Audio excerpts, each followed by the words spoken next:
My friends, the Battle of Vovchansk on the Kharkiv Front has turned into a mini Stalingrad. The battle is difficult, casualties are reportedly heavy. Both sides are pouring in their troops into the urban area. Every building, every floor becomes its own battlefield. To halt Russian assault detachments, Ukrainians are mustering some of their most elite units to reinforce the city's defenders. In response, Russian howitzers and TOS flamethrowers are breaking one Ukrainian counterattack after another.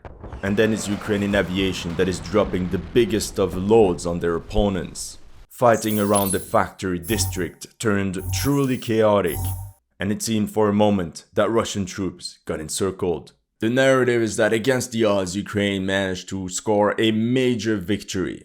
Here, according to Forbes, trying and failing to cross a river in Vovchansk, 400 Russian troops got cut off. Now they're surrendering. We are winning! Look, I don't want to be the one bursting the bubble, but none of this ever happened. They talk of a massive Russian surrender. Want to see what it looks like? Here you can see all 400 Russian soldiers that were captured by the Ukrainians in Vovchansk. Wow, super impressive.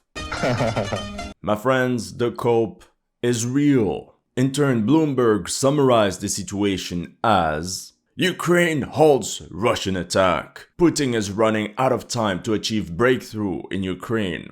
Out of time compared to what? It doesn't even make sense. Reality is Ukraine essentially transferred some of its most elite units to plug the gaps and stop a secondary Russian axis of attack. Meanwhile, the positions in Ocheretine continue to fall apart. Russian forces keep making territorial gains, and they are only 7 kilometers from the strategic crossroad linking Pokrovsk to Konstantinivka. What a disaster. Now, to turn the tide, Ukraine is pulling an ace out of its sleeves. The Ukrainian command is gathering battalions from various units to form some sort of armored task force that I will nickname Kampfgruppe Wolfstadt. For now, the bulk of these units are camouflaged somewhere in Kharkiv, but the first local counterattacks have already started. The objective of this counteroffensive is to push the Russians back to the border. More on that later. This video is sponsored by Delete Me. Are you tired of getting random scam calls every day? Because I am.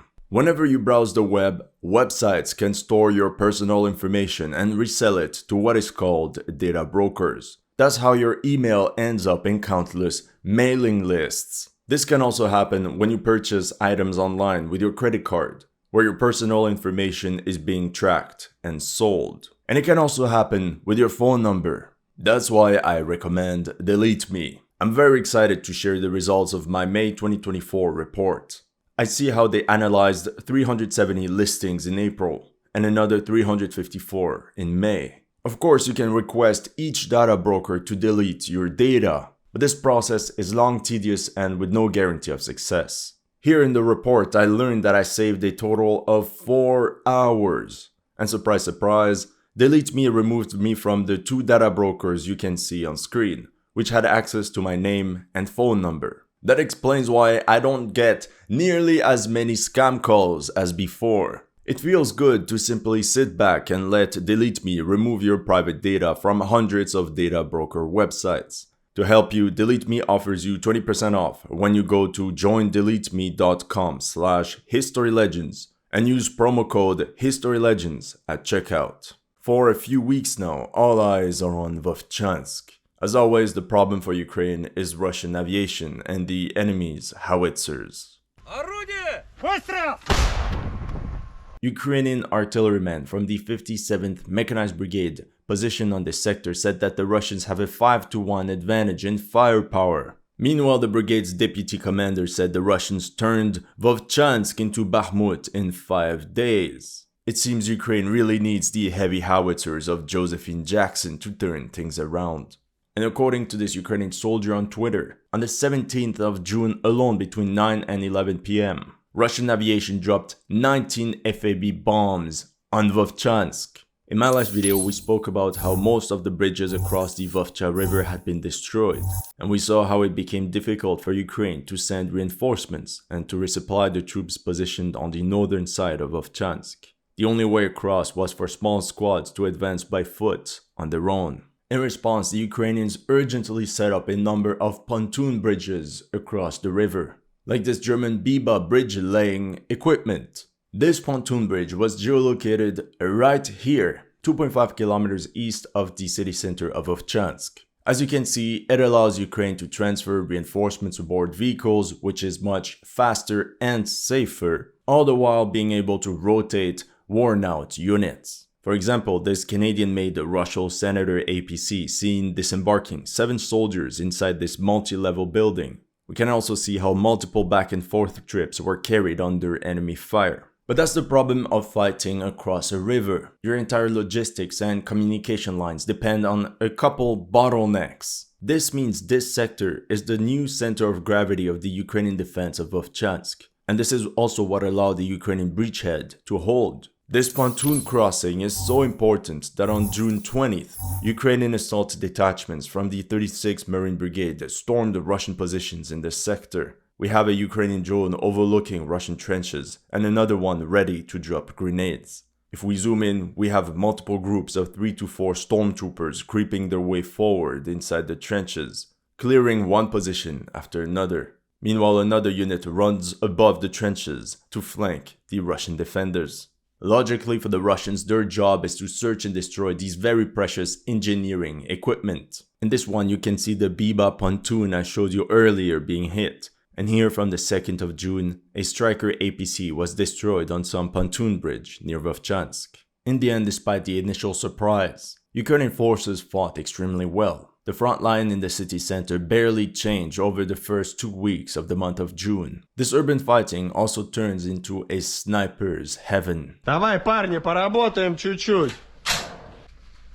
Meanwhile, on the western part of the Kharkiv Front, Ukraine deployed units of the elite 5th Assault Brigade. In turn, Russian infantry units could not push further and fought to a standstill 3 kilometers north of Liptsy.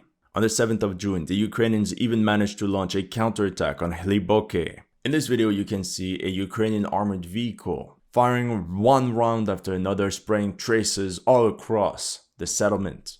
And from this angle, the situation is a bit more clear. It's one vehicle literally firing at one building after another. However, no Ukrainian infantry seems to have been disembarked. It seems this armored raid was simply a hit-and-run attack to pin down enemy forces, because they're doing the same exact thing using continuous drone strikes on that same settlement. 10 days later, Ukraine launched another attack on Hliboke, which involved units of the 13th Kharkiv Brigade of the National Guard. In this video, you can see Ukrainian M113 APCs pass by a friendly trench bastion. 600 meters later, they hammer a Russian outpost at point blank. On the map, the friendly trenches were geolocated here, and the Ukrainian armored vehicles pushed 600 meters in this direction, where they engaged enemy forces. This allowed other APCs upgraded with cages to pass through and disembark infantrymen right next to the village. The Ukrainian troops landed somewhere in this tree line before making their way into the settlement by foot. In this footage, Russian riflemen tried to dislodge some of these Ukrainian soldiers from one of the houses in Hliboke. Then, on the 10th of June, there's this video of a Ukrainian vehicle driving away from the front, maybe after a rotation, until it was targeted by artillery and double-tapped by FPV drones. Tragic story. Now, take a look at that. What is this? Is this a joke? Wow, beautiful fortifications. Emotional damage! That's when Ukrainian journalist Butusov went to the front in that sector to check out a position from where the Russians had been knocked out of. On Telegram, he said he saw dozens of Russian KIAs. Did he really though? Well, I watched the entire video, and over the course of hundreds of meters of progression, I counted 13 bodies. You see how casualty reports can get inflated. One guy says 12, then next thing you know it's about dozens, and then it becomes 30, 50, 100 enemy losses. With that being said, allegedly a Russian soldier from the 5th Company, 1009th Regiment claimed his unit had been decimated by Ukrainian forces in Vovchansk. Only 12 out of 100 soldiers were still alive. Meanwhile, these Russian soldiers from the same regiment claimed it's all fake. That video of the Russian soldier does seems a bit off. He doesn't wear any helmet, he doesn't seem to be in any trench.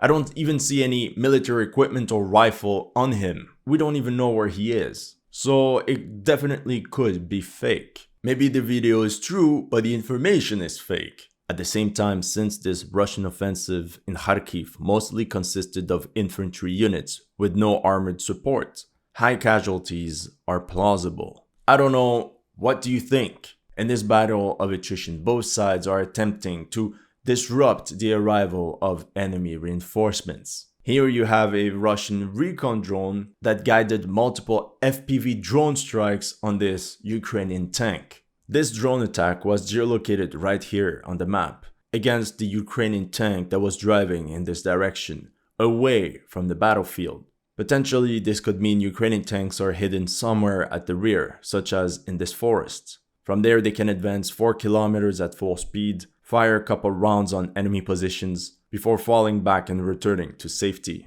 By the 15th of June, no territorial changes in Vovchansk. Good thing I don't do daily updates, it would have been extremely boring. However, this is when this video was released of multiple glide bombs dropped by Ukrainian aviation on the Aggregate Factory. More specifically, GBU-39B guided bombs launched from upgraded Sukhoi 27s. Take that, orcs! I bet for the Ukrainian troops on the ground it felt good to finally see friendly pilots back in the air. Hold on a second. Wasn't this factory Ukraine's stronghold in Vovchansk? That's right.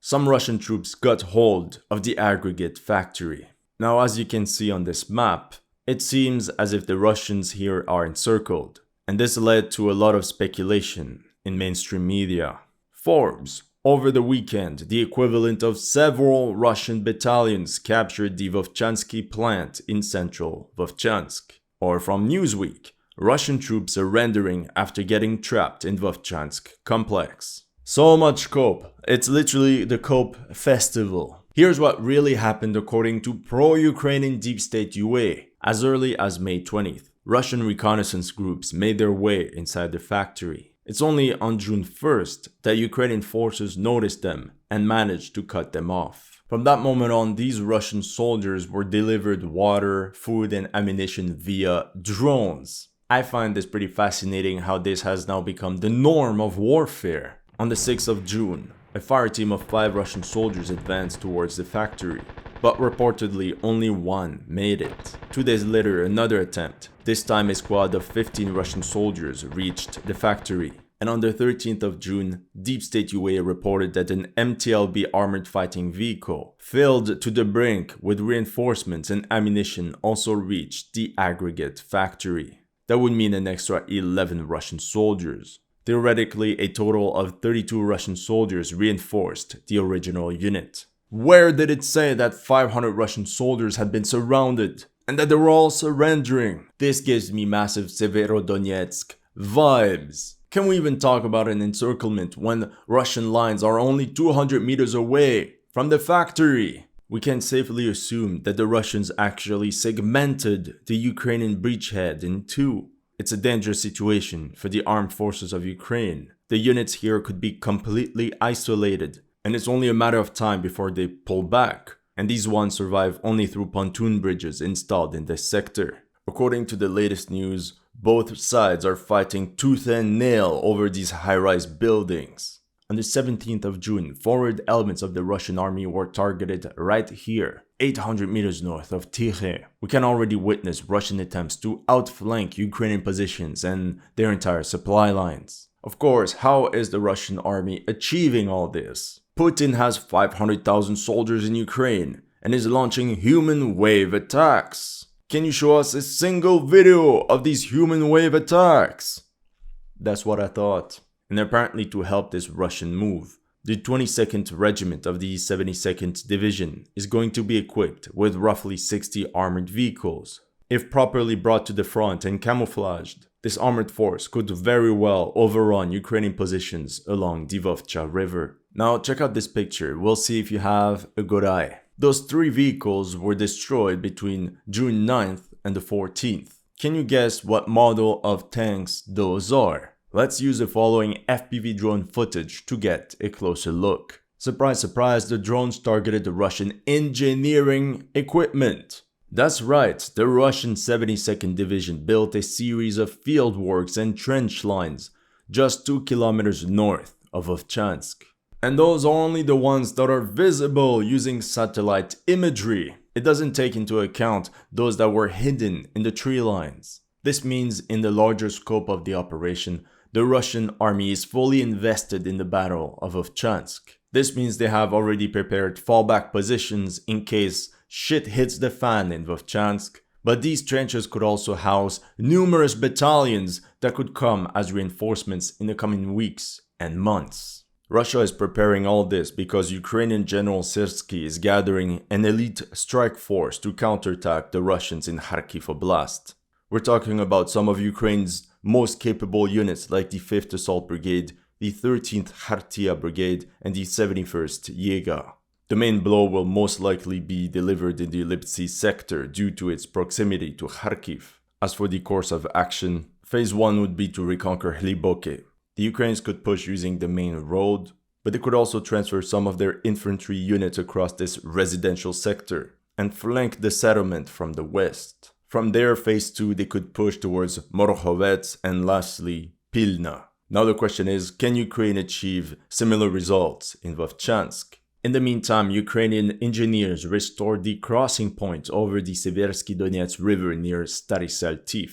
However, on the 13th of June, Russian aviation fired a high-precision Kh-38ML missile on a convoy trying to cross the river. Although this information looks spectacular, the crossing point seems to be okay, and more supply trucks will be able to reach the front line. From a logistics perspective, this shortens communication lines to 60 kilometers between Kharkiv and Vovchansk, instead of 110 kilometers if they had to pass through Chuhuiv. As of now, the Ukrainian order of battle around Vovchansk is the following. There is the 36th Marine Brigade, that's a capable, solid, well-trained unit. The Elite Assault Brigade of the Police, it's a unit with high cohesion and that fought very well south of Bakhmut. And both of these units hold significant offensive capabilities. We have a battalion of the 82nd Air Assault Brigade, which most likely provides the bulk of the armored vehicles. It's also one of Ukraine's S-tier formations. Most of the Ukrainian drone strikes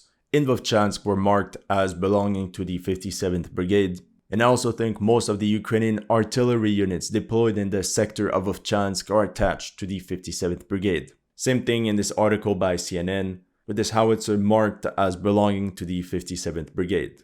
According to some rumors, the infantry component of the 57th Motorized Brigade has been severely treated in the battle for Vovchansk, and that's why the 36th Marine Brigade was sent to replace them. Lastly, the 153rd Infantry Brigade. Yeah, I know, the infamous brigade that used to be mechanized. This is a newly created unit made of conscripts, and you can imagine their morale is pretty low due to poor training and literally having not enough armored vehicles for being called in mechanized formation. Oh yeah, and I forgot the 125th Territorial Defense Brigade. You can't forget any offensive operations with them. But the problem is, even if they remain on the defensive, you can't really have high expectations. The reason why I'm telling you all this is that all these elite units of the Ukrainian armed forces could have been very useful to stop the Russians in Ocheretine. So yeah, by every metric, the Russian recon force in Kharkiv was a trap,